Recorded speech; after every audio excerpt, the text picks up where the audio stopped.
আজকে হচ্ছে শ্রাবণ মাসের দ্বিতীয় সোমবার, তাই পূজা দিতাম আইলাম একটা মন্দিরে। মন্দিরটা আপনার সাথে আমি শেয়ার করলাম। মন্দিরটা কিন্তু অনেক বড় মন্দির। আগে পূজাটা দিলেই তারপর আপনার সাথে মন্দিরটা শেয়ার করবো। আমার বাসা থেকে অনেক দূরে থাকার কারণে আমার থালাটা আমি রেডি করে নিতাম পারছি না। আর এখন আমার থালাটা রেডি করবো, সবগুলা প্যাকেট করিয়া নিয়ে আইছে। আর এখানে গিয়া সবটা প্লেটে ডাললাম আর কি। আর এই যে আমার থালা রেডি হয়ে গেছে, শিবের থালা। এখন আমি পূজা দেওয়া শুরু করবো। হর হর মহাদেব, তুমি সবার মঙ্গল হইল, এটাই কামনা করিয়া পূজা দেওয়া শুরু করলাম। আর এখানে কিন্তু অনেক সুন্দর মন্দির, যেমন তেমন নিরিবিলি জায়গাও, মানুষও কম আছিল।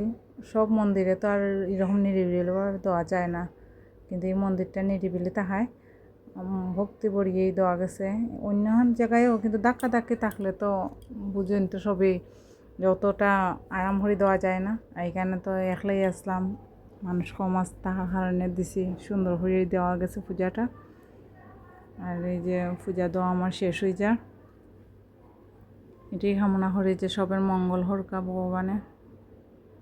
আমার খুব ইচ্ছা আছিল যে শ্রাবণ মাসের 4টা সোমবার নিয়ে করতাম পারি, 2টা সোমবার করতাম পারছি, আরও 2টা সোমবার দেখি করতাম পারিনি, যদি কোনো সমস্যা না থাকে।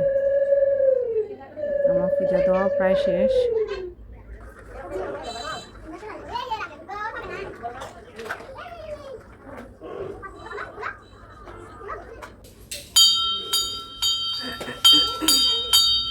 আর এখন মন্দিরটা আপনার ঘুরিয়া দেখাইমু। ওই দেখুন কি সুন্দর মন্দির।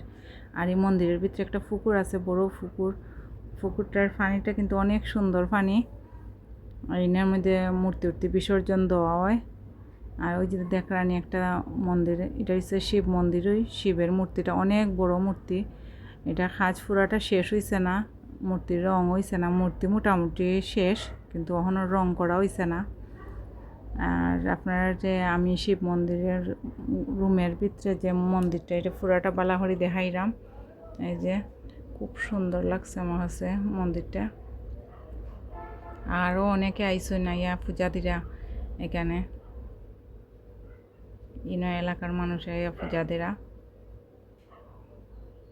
এই মন্দিরে আমি আরও আইছি, তবে পূজা দিছি না, আজকে প্রথমে ইয়া পূজা দিলাম। আর দেখরানি এখানে হচ্ছে গিয়া দুর্গা মন্দিরের দুর্গা রেডি হওয়ার